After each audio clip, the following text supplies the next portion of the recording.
24 मार्च 1931 भगत सिंह, सुखदेव और राजगुरु को Lahore central jail में फांसी दी जानी थी। भगत इस फैसले से खुश नहीं थे।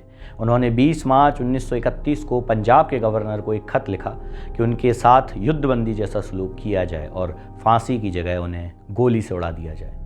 22 मार्च 1931 को अपने क्रांतिकारी साथियों के लिए आखिरी खत में भगत ने लिखा, जीने की इच्छा मुझ में भी है और मैं ये छिपाना नहीं चाहता। मेरे दिल में फांसी से बचने का लालच कभी नहीं आया। मुझे बेताबी से अंतिम परीक्षा का इंतजार है। फांसी के लिए तय वक्त से 12 घंटे पहले ही 23 मार्च 1931 को शाम 7:33 पर भगत, राजदेव और सुखदेव को फांसी दे दी गई। इस घटना को आज 92 साल पूरे हो चुके हैं।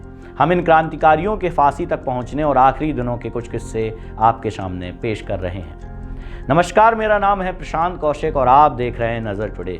आज कहानी भगत सिंह की। कहानी शुरू होती है जब चौरी चौरा के बाद 1922 में महात्मा गांधी ने असहयोग आंदोलन वापस ले लिया। इससे नाराज होकर भगत, चंद्रशेखर और बिस्मिल जैसे हजारों युवाओं ने अंग्रेजों के खिलाफ हथियारबंद क्रांति का रुख कर लिया था। चंद्रशेखर आजाद की लीडरशिप में भगत ने भी हिंदुस्तान सोशलिस्ट रिपब्लिकन एसोसिएशन यानी कि HSRA नाम का एक ग्रुप ज्वाइन किया था।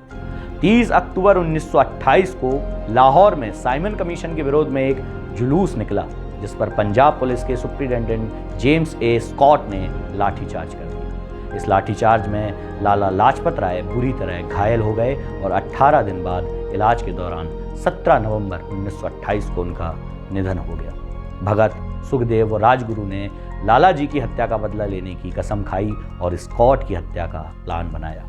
ठीक एक महीने बाद 17 दिसंबर 1928 को तीनों प्लान के तहत लाहौर के पुलिस हेडक्वार्टर के बाहर पहुंच गए। हालांकि स्कॉट की जगह assistant superintendent of police John P Sanders बाहर आ गया। भगत और राजगुरु को लगा कि यही स्कॉट है और उन्होंने उसे वहीं ढेर कर दिया। JNU के पूर्व प्रोफेसर चमन लाल के मुताबिक सैंडर्स पर सबसे पहले गोली राजगुरु ने चलाई थी। उसके बाद भगत सिंह ने सैंडर्स पर गोली चलाई। भगत और राजगुरु ने सैंडर्स को इस्लामिया कॉलेज के सामने गोली मारी थी और फिर DAV कॉलेज में कपड़े बदले थे। इस प्लान में बैकअप देने का जिम्मा आज़ाद के पास था। राजगुरु और भगत सिंह दोनों ने अपनी बंदूकें सैंडर्स पर खाली कर दी। इसी दौरान सिपाही चानन सिंह भगत को पकड़ने के बेहद करीब था, लेकिन आज़ाद ने उसे भी ढेर कर दिया।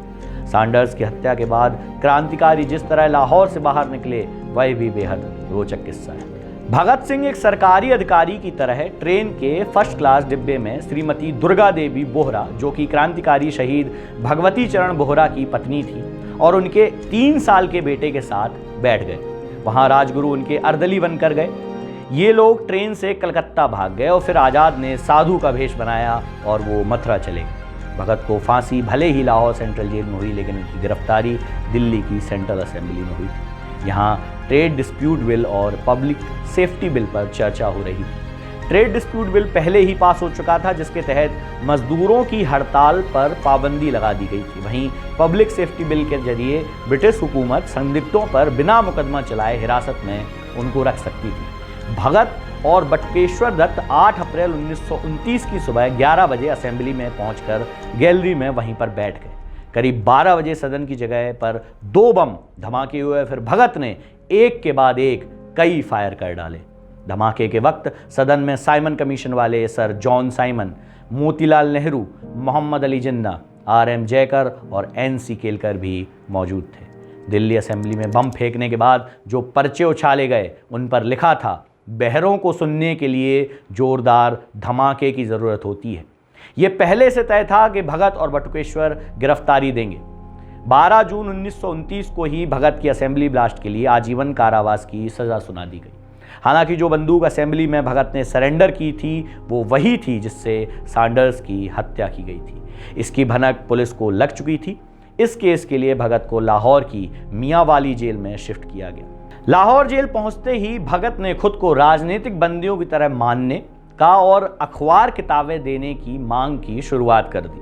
मांग ठुकरा दिए जाने के बाद 15 जून से 5 अक्टूबर 1929 तक भगत और उनके साथियों ने जेल में 112 दिन लंबी भूख हड़ताल की। 10 जुलाई को सैंडर्स हत्या केस की सुनवाई शुरू हुई और भगत, राजगुरु और सुखदेव समेत 14 लोगों को मुख्य अभियुक्त बनाया गया। 7 अक्टूबर 1929 को इस केस में भगत, सुखदेव और राजगुरु को फांसी की सज़ा सुनाई गई। बीबीसी की एक रिपोर्ट के मुताबिक भगत, सुखदेव और राजगुरु को जल्दी फांसी देने का फैसला सुरक्षा की दृष्टि से लिया गया था। जेल के नाई बरकत ने जब ये खबर कुछ कैदियों को दी तो उन्होंने उससे भगत का कोई भी सामान निशानी के तौर पर ले जाने के लिए कहा। बरकत भगत की कोठरी में गया और उनका पेन और कंघा लेकर लौट आया। कैदियों ने ड्रॉ निकालकर इन्हें आपस में बांट लिया। भगत जेल की कोठरी नंबर 14 में बंद थे। फांसी दिए जाने से 2 घंटे पहले उनके वकील प्राणनाथ मेहता उनसे मिलने आए। भगत को फांसी का एहसास था, लेकिन उन्होंने मेहता से पूछा कि आप मेरी किताब रेवोल्यूशनरी लेनिन लाए हैं या नहीं। जब मेहता ने उन्हें किताब दी तो वे उसे उसी समय पढ़ने लग गए।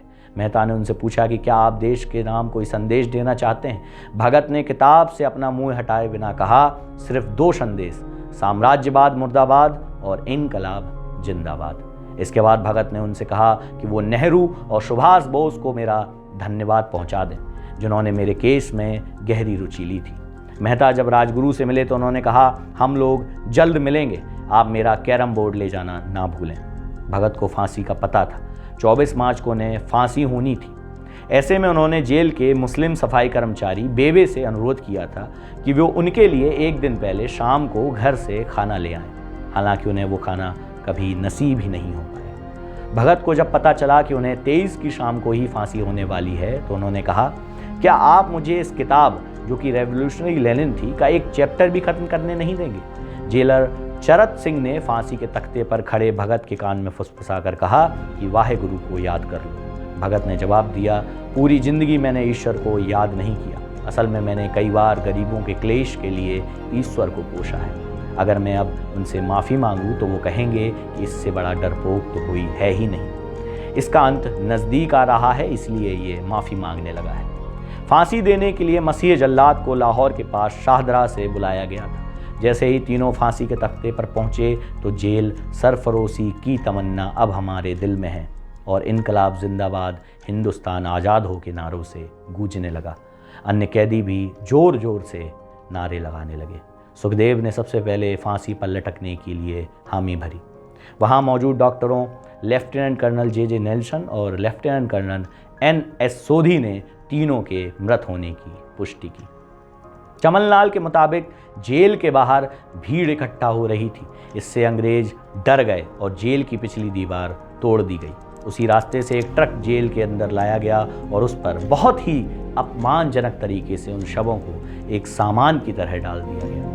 अंतिम संस्कार रावी के एक तट पर किया जाना था, लेकिन रावी में पानी बहुत ही कम था, इसलिए सतलज के किनारे शवों को जलाने का फैसला लिया गया। हालांकि लोगों को भनक लग गई और वे वहां भी पहुंच गए।